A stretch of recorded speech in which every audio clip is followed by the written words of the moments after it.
அனைவருக்கும் வணக்கம். நான் உங்கள் சுரேஷ். இது உங்கள் வலிமை. இன்னைக்கு எதை பற்றி பேசலாம்னா, நம்ம தங்கச்சி ஒருத்தவங்க வந்திருக்காங்க.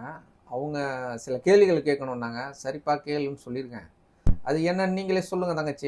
என்ன உங்களுக்கு சந்தேகம் கேளுங்க. சீமான் எங்க அண்ணன் விஜய் அண்ணனை ஏன் திட்டுறாங்க? ஸோ இப்போ இதான் கேள்வி, உங்கள் கேள்வி. ஏன் திட்டுறாங்க? ஆமா, ஏன் திட்டுறாங்கன்னு திட்டவே இல்லையேப்பா. திட்டவே இல்லை. எங்கே திட்டுறாங்க? திட்டலையே. அவங்க ஏன் என்ன சொல்ல வராங்கன்னா, ஃபஸ்ட்டில் விஜய் அண்ணா விக்கிரவாண்டி மாநாட்டுக்கு முன்னாடி சீமான் அண்ணனை ஆதரித்தாங்க. தம்பி வரட்டும், களமாடட்டும் அப்படின்லாம் சொல்லியிருந்தாங்க. ஆனால் விக்கிரவாண்டி மாநாட்டுக்கு பிறகு தான் இந்த தமிழ்நாடு நாள் கொண்டாட்ட அன்னைக்கு பேசினாங்க. தம்பி இல்லை இங்கிட்டு நில்லு, இல்லை அங்கிட்டு நில்லு, சென்டரில் நிற்காத அப்படின்னு சொல்லி அன்னைக்கு பேச ஆரம்பித்தாங்க. விமர்சனம் பண்ணாங்க.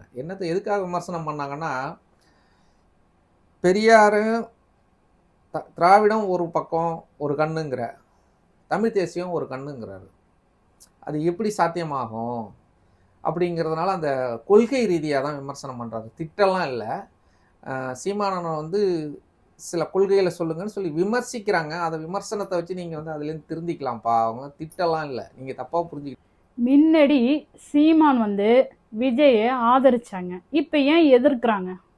அது வேற ஒன்றும் இல்லைப்பா. ரீசனு இப்போ நம்ம கட்டை விரல் இருக்குல்ல, நம்ம உடம்புல இருக்கிற ஏதாவது பார்ட் பிடிக்காத உறுப்புன்னு ஏதாவது ஒன்று இருக்கா?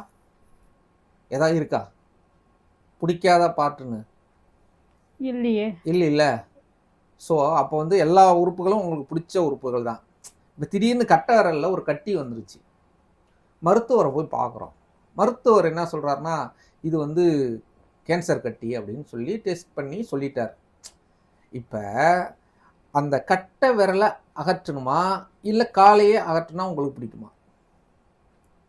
ஏன்னா இப்போ சீமானண்ணன் சொல்கிறது கட்டை விரலை அகற்றணும்னு சொல்கிறார். ஆனால் விஜய் அண்ணன் என்ன பண்ணுறாரு, நான் காலையே எடுத்தாலும் எடுப்பேனே தவிர அகற்ற மாட்டேன்னு சொல்கிறாரு. அவ்வளோதான். எதுக்காக புரியணும்னு சொல்கிறேன்னா, உனக்கு திராவிடத்தை சீமானண்ணன் எதிர்த்து போராடிட்டு இருக்காரு. திராவிட கட்சிகளை, அதே சித்தாந்தங்களையும் அதே கொள்கைகளையும் விஜய் அண்ணனும் எடுத்துக்கிட்டு வராங்க. அப்போ எடுத்துக்கிட்டு வரும்போது முரண்பாடு வருது, அண்ணன் விமர்சிக்கிறாங்க. புரியுதா நான் சொல்கிறது? புரியுதா? கட்டி வந்துருச்சுன்னா, கட்டின்னு கேன்சர் கட்டின்னு தெரிஞ்சிருச்சு. அப்போ விரலை எடுத்துட்டோம்னா நமக்கு பிரச்சனையிலேருந்து மீண்டுடலாம். இல்லை விட்டுட்டோம்னா காலை எடுக்கணும், இல்லைன்னா உயிருக்கே ஆபத்து வரும்.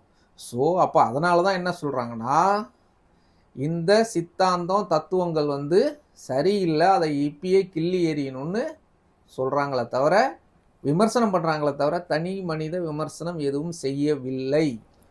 சரிப்பா, இப்போ புரியுதா? இப்போ ஏன் எங்கள் அண்ணன் சீமானன் ஏன் விமர்சிக்கிறாங்கன்னு தெரியுதா? சில பல கொள்கை முரண்பாடு தானே தவிர தனி மனித வெறுப்போ எதுவுமே இல்லை. முன்னொரு காலத்தில் வாங்கன்னு தான் கூப்பிட்டாரு, தம்பி வரட்டும்னு தான் சொன்னார். புரியுதுங்களா? நீங்கள் தான் தப்பாக புரிஞ்சுக்கிறீங்க தங்கச்சி. உங்களுக்கு எப்படின்னா, யாருமே விமர்சனமே பண்ணக்கூடாதுங்கிறீங்க. விமர்சனம் பண்ணாமல் வளரவே முடியாதுப்பா. இல்லை, சீமான் காசை வாங்கிட்டு தான் எங்கள் அண்ணனை திட்டுறாங்க அப்படிங்கிறீங்க. ஆமா, காசு யாருக்கிட்ட? டிஎம்கேல வாங்கிட்டாருங்கிறீங்க. ஆமா. ஸ்டாலின் காசு கொடுக்கல.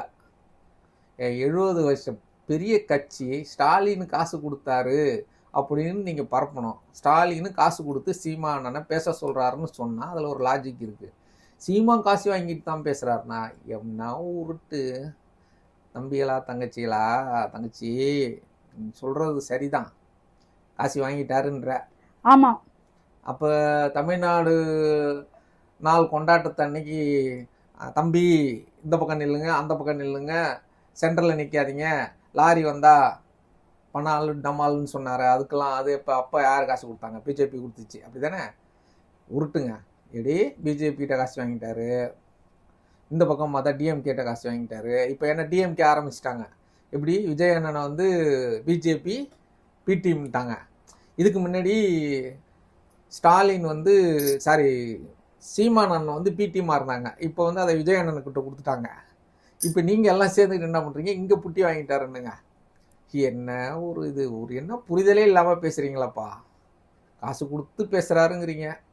தங்கச்சி, சீமான் காசி வாங்கிட்டாரு, காசு வாங்கிட்டு விமர்சிக்கிறாருன்னு சொல்கிறத விட்டுட்டு இனி வரும் காலங்களில் ஐயா ஸ்டாலின் சீமானுக்கு காசு கொடுத்து பேச சொல்கிறாருன்னு சொல்லி பரப்புங்க.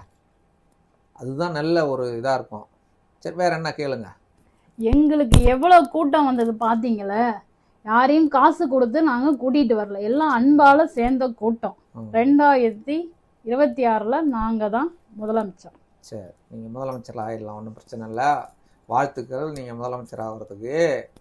இப்போ எப்படின்னா காசு கொடுத்து நீங்கள் கூப்பிட்டு வர்றதில்ல, மற்ற கட்சியெல்லாம் காசு கொடுத்து கூப்பிட்டு வராங்க. உண்மைதான். எந்தெந்த கட்சியெல்லாம் கூட்டிகிட்டு வராங்க? டிஎம்கே, அதிமுக. வேறு எந்த கட்சி கூட்டிகிட்டு வருது? நாம் தமிழர் கட்சி கூட்டிகிட்டு வருதா? எனக்கு தெரிஞ்சு இல்லைன்னு நினைக்கிறேன். ஆனால் இது வரலையும் காசு கொடுத்து கூட்டிகிட்டு வராங்க, கூட்டம் சரி. ஆனால் நீங்கள் காசு கொடுக்காம கூட்டிகிட்டு வரீங்க. ஆனால் காசு கொடுத்து கூட்டம் கூட்ட முடியுமில்ல? கூட்ட முடியுமா? முடியும். ஏன் காசு கொடுத்து ஓட்டு போட வைக்க முடியாதா? உணரவே மாட்டீங்களா? காசு கொடுத்து வரும் கூட்டம் வருதுன்னு சொல்கிறீங்க. சரி, நான் ஏற்றுக்கிறேன். ஆமாம், காசு கொடுத்து கூட்டம் வருது. டிஎம்கே, அதிமுக காசு கொடுத்து எடப்பாடியார் கூட்டுறாரு, ஐயா ஸ்டாலின் அவர்கள் கூட்டுறாங்க, நான் ஏற்றுக்கிறேன், உண்மை. அதே கூட்டத்தை காசு கொடுத்து ஓட்டு போட வைக்க முடியுமா முடியாதா? முடியும்ல? முடியும். முடியும். அதான். அப்போ நீங்கள் 2026ல் நீங்கள் தான் முதலமைச்சர். எப்படி? காசு கொடுத்து கூட்டவும் முடியும், காசு கொடுத்து ஓட்டு வாங்கவும் முடியும். அந்த புரிதல் இல்லாமல் தான் நீங்கள் வந்து சீமானனை விமர்சிச்சுட்டு திரியிறீங்க. புரியுதா? நீங்கள் ஆக்சுவலாக நீங்கள் என்ன பண்ணணும்னா சீமானனுக்கு சப்போர்ட்டாக பேசணும். அதை விட்டுட்டு சீமானனை விமர்சிக்கிறீங்க. இந்த இரு பெருங்கட்சிகளும். ரெண்டாவது இன்னொரு விமர்சனம் இருக்குது. நாகப்பட்டினத்தில் நீங்களும் காசு கொடுத்து ஆள் கூப்பிட்டு வந்தீங்கன்னு எனக்கு அதிகாரப்பூர்வமாக தெரியல, உண்மையாக பொய்யான்னு எனக்கு தெரியல. நான் ஜஸ்ட்டு சில வீடியோ கிளிப்புகளை பார்த்தேன், அவ்வளோதான் எனக்கு தெரியும். அதில் என்ன நடந்துச்சுன்னு தெரியாது. ஏன்னா நான் யூடியூப்பில் வர்ற எல்லா கதையும் நம்புறது கிடையாது, எல்லாம் உண்மையும் கிடையாதுன்னு எனக்கு தெரியும். அதனால் நான் அதை விமர்சனமாக வைக்கல. சில வீடியோக்கள் வருதுன்னு தான் சொல்கிறேன். ஓகேங்களா? நீங்கள் புரிஞ்சுக்கோங்க.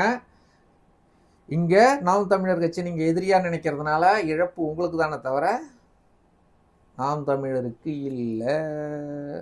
100% இல்லை. நம்ம ரொம்ப பேசிட்டோம். அடுத்தடுத்த வீடியோக்குள்ளே உங்களுக்கு உங்கள் சந்தேகங்களுக்கு கருத்து சொல்கிறோம் தங்கச்சி. இப்போ இதோட நிறுத்திப்போம். நன்றி, வணக்கம்.